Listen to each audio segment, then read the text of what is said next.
in Boston where there were swan boats. And I once went on a swan boat. How old was I? Maybe 4 or 5 years old. You never heard or saw a swan boat? Boston is famous. Boston Common, I think. We had a big, very, big pond and boats in the shape of swans that would carry maybe 10 or 20 people. I think they still have them. And of course I remember Revere Beach. I've told you a million times about going to the beach, right? With my father, and we dug clams and brought them home in a suitcase. And then how did we eat them? Funny, I remember bringing home the clams. I sort of remember digging for them from Revere Beach, where we went. I have a picture of Susie in her little red bathing suit from Revere Beach. And I remember that when we went in my father's always old rickety car, and I was old enough to worry, he couldn't have been more than 5 or 6, that he might break down, in the traffic going home. There was huge traffic across some bridges. And I remember the exact moment when I feared he might break down, and the car would break down, and how embarrassing that would be. Of all things for a child to worry about. Not how much trouble it would be to my father or anything like that. So then I remember the park in Montreal where we used to go and listen to music and sing along with music. I just thought of that, just remembered. And I think that's where that picture of Bessie and the carriage, the little carriage was Cyril and me next to it. You've seen it. You've probably forgotten it. Yeah. Anyway, I don't know why they let it. The carriage was so light. I guess that's why they let it. We shared that doll. We didn't have dolls of our own. And I never thought to envy anybody who had a doll of her own. And then when we got to Detroit, there was an island in the middle of the river called Belle Isle, and it was a large recreational place, very big, and the bridge across where you could go with a car, and you could also canoe in little streams that went through it, and we could look across the river and we could see big freighters going by. My dad always used to watch for those. And what did we see factory? No, it must have been in the other direction. But I remember the freighters. I remember playing on the grass.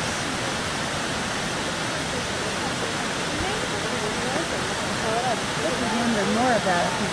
That was the favorite spot that my dad used to take us to. I was about 8, 7, something like that. And then, when we moved to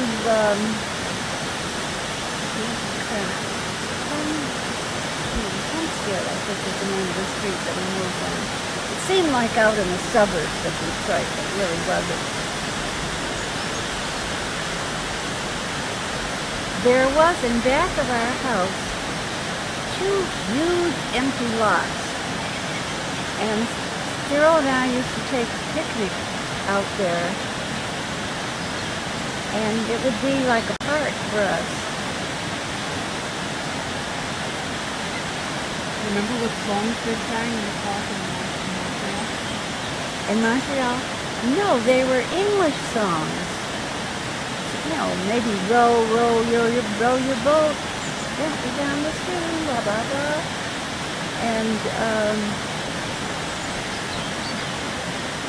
I can't remember others, but they were sort of familiar to me. Nobody spoke French that I ever heard.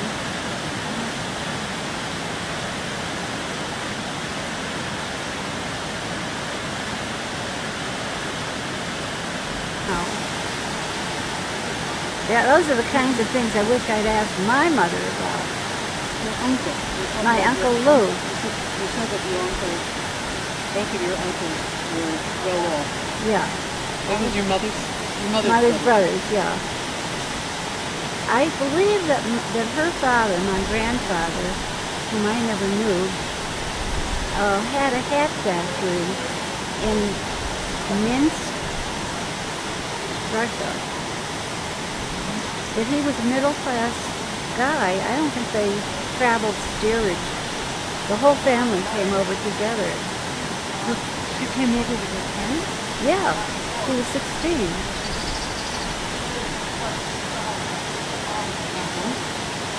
Did your father come over with his parents? No, my father was on his own. Remember, I told you he ran away from his family, his home when he said he ran away when he was 12 years old. I don't know if he really did, but he went away on his own fairly early in order to escape going to Hebrew school. He wanted to go to Russian school. He didn't want to. I don't even think he was ever bar mitzvahed. In fact, I never remember him being inside of a synagogue. He was a rebel from the word go. But your mother set the candles on. Yeah, oh yes, he always lit candles on Friday night. And then lit. I think that means bless the lights. And I remember she would go like this over the candle and murmur something to herself. And I think they're the same candlesticks that my grandmother had. And I think maybe Helen still has them. Maybe Trudy has them. Anyway, no, Friday was even though my mother never went to temple. Till she came to Warsaw, and then she went to Irving Cohen's temple. Not Irving Cohen. Bernard Cohen. No, but she always observed the customs. On Fridays, she washed the kitchen floor, covered it with newspaper, and she baked challah, and sometimes blintzes, and always had simmus. Do you know what simmus is? Don't know what simmus is? It's a sort of a pudding. Sort of a carrot pudding with, I think, honey, something sweet in it. In fact, it was partly a side dish and partly a dessert. And so Friday night was sort of a festive dinner, just as it was supposed to be, but no prayers or anything like that. But why I was sent to Sunday school, I don't know. I think Cyril was too. At Temple Bethel, was a Reformed temple.